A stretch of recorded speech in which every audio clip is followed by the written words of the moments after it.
Donc bienvenue à tous pour les petites actus sport de cette semaine. J'ai vu que le format la semaine dernière était un petit peu trop long.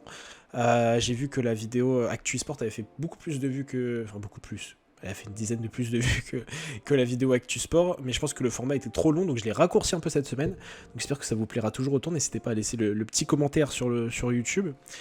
Et donc ouais, n'hésitez pas à me dire votre avis, tout ça. Et puis on est parti, sans plus tarder. Donc on part tout de suite sur les résultats en Ligue 1 cette semaine. Donc le PSG, voilà, toujours aussi strong avec sa petite victoire. Donc toujours aucune défaite, toujours aucun match nul. Voilà, ça reste très fort, mais on sent qu'il y a toujours un peu de mal. Voilà, c'est un PSG qui certes gagne, mais un PSG qui a du mal. Donc on a ensuite la très belle surprise de Lens qui s'est imposé hier, qui était face donc à Marseille, si je ne dis pas de bêtises. C'était ça. Attendez, on vérifie. Oui, c'était ça, voilà, 3-2, oui, c'était ça. Face à Marseille, donc voilà, une belle opération pour Lens qui devient donc le dauphin en Ligue 1, mais Marseille est juste derrière avec un match de retard tout de même, qui doit être joué contre Nice. Dans le bas du classement, on a Metz, Brest et Saint-Etienne. Saint-Etienne qui fait un début de saison catastrophique, seulement 3 points marqués après 8 journées et aucune victoire. Donc vraiment, les Verts qui sont au plus bas de leur forme, et ça commence à devenir un peu inquiétant. Les Bordelais qui sont quand même un peu en galère, et Rennes, qu'on n'attendait pas du tout en bas du classement. Vers le haut du classement, on a toujours les petites surprises Angers, Lorient, etc. qui continuent de pousser un peu vers le haut. Donc vraiment, c'est des petites équipes qui performent et qui pour l'instant tiennent bien le bout du championnat. Donc certes, on a beaucoup de matchs nuls, etc. Mais pour l'instant, ils sont bien placés, donc franchement, ça peut donner une saison un peu intéressante à ce niveau-là. Ensuite, au niveau de la Ligue 2, comme je vous l'avais dit, on va pas trop parler des sous-championnats au niveau européen, mais en France, on en parle quand même parce que voilà, c'est la Ligue 2. On a Toulouse qui est toujours leader malgré leur match de retard qu'ils doivent jouer contre Caen. Donc qui sera joué, c'est pas tout de suite. Ah si, c'est tout à l'heure, à 20h45, voilà. Donc qui doit jouer leur match tout à l'heure à 20h45. Donc voilà, normalement, il ne devrait pas y avoir de soucis pour Toulouse.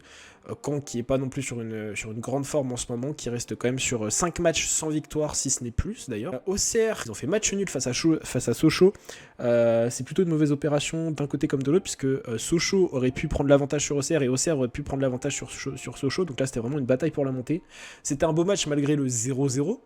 Ensuite, dans le bas du classement, qu'est-ce qu'on a? On a Amiens, Dunkerque et Nancy qui est donc toujours sans victoire après 10 journées en championnat, seulement 4 matchs nuls. Et donc voilà, ça commence aussi à devenir un peu inquiétant du côté de Nancy. Et on avait le derby corse aussi ce week-end, donc Bastia qui s'imposait 2-0 face à Ajaccio. Ajaccio qui fait la mauvaise opération. Pourquoi?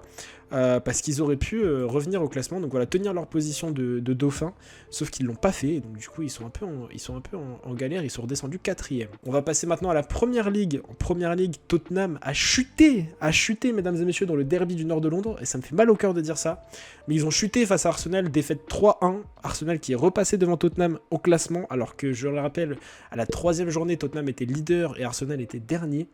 Donc vraiment, très mauvaise opération de Tottenham, mais Arsenal qui revient malgré tout en force, il faut le dire.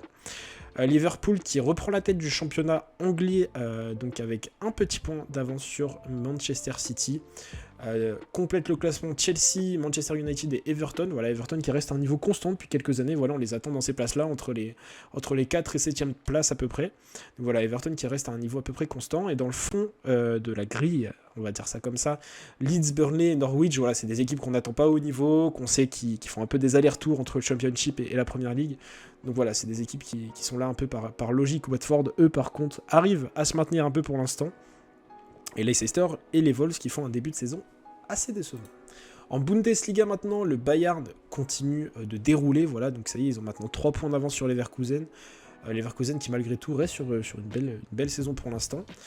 Suivent Wolfsburg et Dortmund et ensuite Fribourg qui eux font également une très bonne saison. Donc du coup Dortmund eux pour le coup sont un tout petit peu en retard sur le Bayern, donc leur objectif je pense que c'est d'être au minimum dauphin, voire de jouer le championnat. Leipzig qui eux sont complètement en perte de vitesse, c'est assez impressionnant quand même, ils font pas des très bons résultats en ce moment. Et dans le fond du classement on a l'Armina Bielef et Bochum et suivi de Fürth. Voilà, donc c'est pas des équipes qui sont très connues, le championnat allemand, voilà, quand c'est dans le fond de la grille comme ça, c'est pas des équipes qu'on connaît trop, mais en tout cas voilà, c'est le fond de la grille pour l'instant. En Liga, on a donc toujours le faux pas de Barcelone. Donc c'était face à Cadiz quand ils avaient fait match nul. voilà, ils avaient fait un petit faux pas, ils ont réussi à se reprendre comme vous l'avez vu, c'était face à Levante, victoire 3-0 avec le but d'Ansu Fati à la 90+1 je crois, un truc comme ça, le retour d'Ansu Fati après sa longue blessure. Donc voilà, donc Barcelone qui reprend malgré tout un peu de couleur, qui a un match de retard et qui pourrait revenir vers le trio tête s'ils gagnent face à Séville. Alors quand est-ce que c'est leur match face à Séville Ouais, ils ont un match de retard, on ne sait pas quand est-ce qu'ils vont le récupérer plus tard. Donc ça joue pas ce soir. Mais en tout cas voilà, Barcelone qui, malgré leurs petites difficultés, peuvent toujours jouer le top 3 pour l'instant s'ils se débrouillent bien.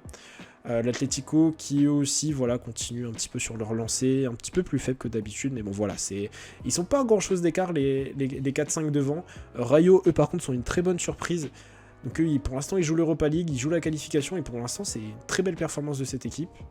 Et puis voilà pour le championnat espagnol, donc Grenade, le Deportivo Alavés et Retafe qui sont pareil en difficulté, alors surtout Retafe, 0 points, 0 match nul, vraiment 7 défaites pures et sèches, donc c'est vraiment très inquiétant pour Retafe pour l'instant et on n'est pas sûr qu'ils s'en sortent avant la fin de la saison. On va passer désormais à la Serie A. Serie A avec un classement assez inattendu on va dire, donc qu'on n'a pas l'habitude de voir en Italie. Donc Naples qui est en tête du championnat avec 2 points d'avance sur Milan et 4 points d'avance sur l'Inter. Donc très bon début de saison de Naples, 6 matchs, 6 victoires, vraiment assez impressionnant. Pareil avec une très bonne défense, seulement 2 buts encaissés et 14 buts marqués, donc là le ratio est juste en train d'exploser. Par contre, la Juventus est en difficulté les amis, donc seulement 2 victoires et 2 matchs nuls, ce qui leur fait un total de 8 points en 6 matchs, donc vraiment la Juventus on l'attend pas du tout à ce niveau là, voilà, c'est pareil, c'est pas quelque chose qu'on a l'habitude de voir, donc ça reste quand même assez inquiétant. Dans le fond, on a Venise, on a Cagliari, on a Salernitana qui ont quand même réussi à marquer leurs petits points cette saison, mais voilà, qui restent quand même très insuffisants par rapport au reste du championnat. On en a fini pour le foot, on va passer mesdames et messieurs à la Formule 1 et le Grand Prix, encore une fois assez incroyable qu'on a eu ce week-end. Donc cette saison on est vraiment régalé au niveau des Grands Prix, entre le comeback de Max Verstappen qui commence en fond de la grille et qui a réussi quand même à finir sur le podium, donc deuxième, même si c'était à 1 minute de Lewis Hamilton, mais Lewis Hamilton était assez atteignable ce week-end. On a aussi la désillusion de Lando Norris qui a donc fait le mauvais choix, malheureusement le mauvais pari sur les pneus quand il a commencé à pleuvoir. Il a voulu rester sur des pneus secs, il n'a pas voulu les changer, voilà, il a perdu énormément de temps et au final il a tout perdu, il s'est retrouvé 7ème. Fernando Alonso, on a quant à lui profité, il a terminé 6ème, donc c'est une plutôt belle opération pour Alpine. Et puis Carlos Sainz qui, on va dire, fait son premier podium physique, parce que pour l'instant les 2 podiums qu'il avait eu c'était sur des podiums suite à des disqualifications ou des pénalités. Là il a pu monter sur le podium, enfin, donc je pense qu'il était assez content à ce niveau là. Et puis on a ensuite Daniel Ricciardo qui lui continue de bien performer chez McLaren, et puis Valtteri Bottas qui complète le top 5.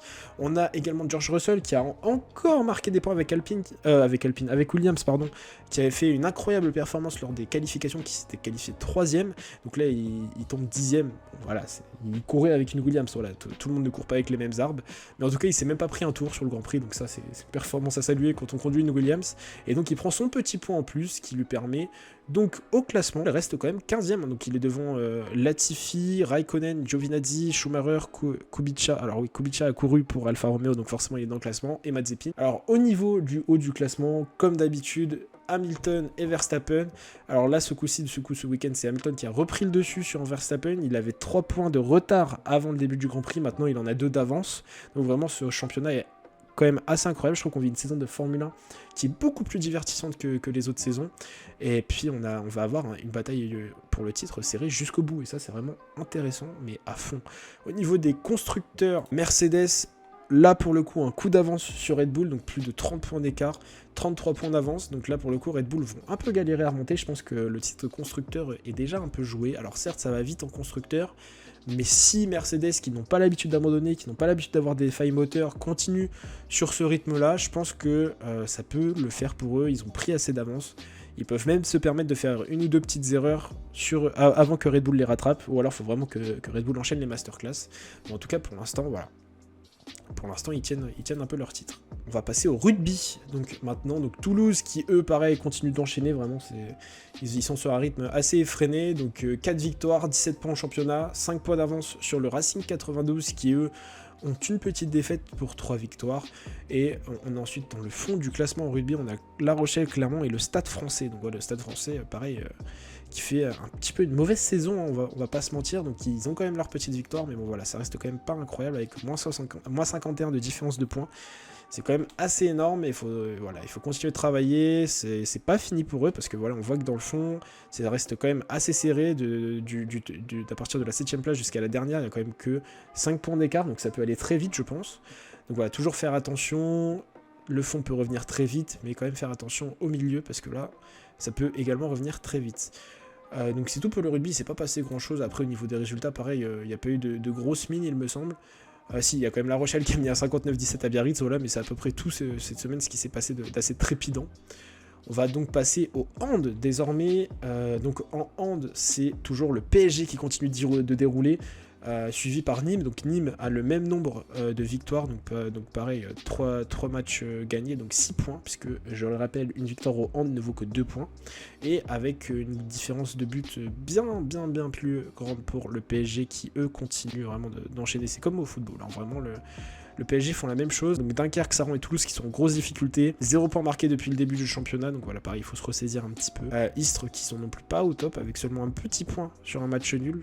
Pareil, les matchs nuls au hand, c'est un peu rare. C'est comme au rugby, voilà, ça arrive pas souvent. Et au niveau de la Champions League, les équipes françaises, qu'est-ce qui s'est passé?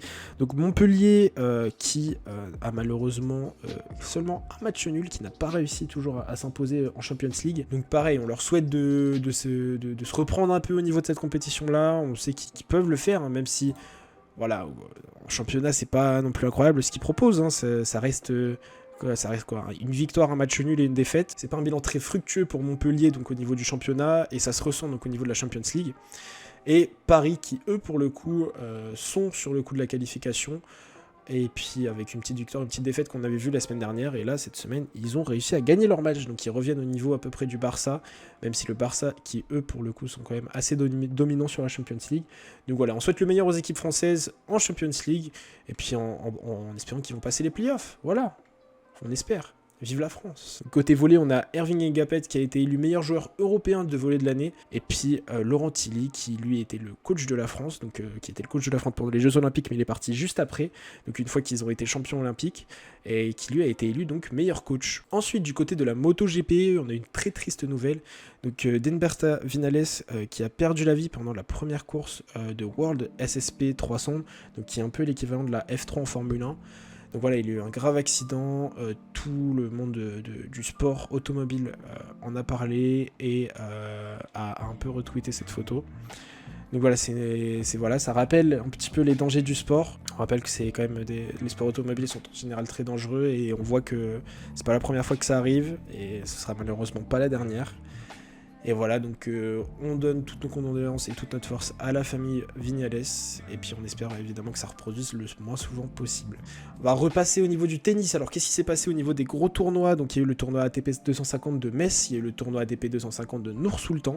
Qu'est-ce qui s'est passé? Eh bien c'est tout simplement le Polonais Urax qui s'est imposé face à Carreno. Carreno qui avait éliminé mon fils en demi-finale, et qui n'a donc pas réussi à s'imposer en finale face aux Polonais. Donc voilà, t'as une victoire un peu serrée, mais bon, ça se fait quand même au niveau du Polonais. Ensuite, au niveau de Nour-Sultan, qu'est-ce qui s'est passé? Donc c'est Kwon qui a gagné face à Duckworth. Donc pareil, un match, c'est le même score en fait, c'est exactement le même score, sauf que cette fois-ci c'est le Coréen, j'ai dit japonais tout à l'heure, oh là là, blasphème, c'est le Coréen du Sud qui s'est imposé, alors qu'il avait un peu galéré hein, en demi-finale, on voit face au Kazakhstanais Bublik, ouais je pense que ça se prononce comme ça, Bublik, voilà, qui avait eu un peu de mal, mais qui s'est au final imposé en finale et qui donc remporte l'ATP 250 de Nour-Sultan. Du côté des féminines, et on va terminer avec ça, il y a eu 3 tournois majeurs. Donc, il y a eu le WTA 250, le WTA 500 et le WTA tout court. Donc le WTA 250 a été reporté du côté de Séoul, donc du coup on a eu que le WTA 500 de Ostrava et le WTA de Columbus. Au niveau donc Séoul, comme je vous l'ai dit, ça a été reporté. Donc là, on a le tableau de Séoul 2019. Et au niveau donc du WTA 500 de Ostrava, c'est l'Estonienne Kontaveit qui s'est imposée face à la Grecque Sakkari. Donc un premier set vraiment très peu disputé, mais le second un peu plus. Et puis l'Estonienne qui a vraiment fait un bon bout de chemin. Donc pareil, 6-0, 6-4 en demi-finale. Enfin voilà, elle a été quand même assez présente sur le tournoi et c'est une victoire qui est largement méritée. Pour finir, donc, on avait le Columbus 2021, donc, qui est un tournoi WTA, et c'est l'Espagnol, le Parlisas, qui s'est imposé. Pareil, qui avait eu un peu de mal en demi-finale, mais qui s'est au final imposé en finale face à la Chinoise Wang. Donc voilà, pareil, une victoire un peu serrée, mais largement méritée, encore une fois. Et puis voilà ce qui s'est passé cette semaine au niveau du sport. N'hésitez pas, si vous avez des remarques à faire en commentaire, là j'ai raccourci beaucoup le format, je pense qu'il va faire une dizaine de minutes. Et puis n'hésitez pas à me dire si vous avez ce qui vous a plu, ce qui serait amélioré, voilà. J'attends vos retours en commentaire, si ça vous a plu n'hésitez pas à lâcher un pouce bleu, à vous abonner. Et on se retrouve la semaine prochaine pour de nouvelles actus sport. Ciao.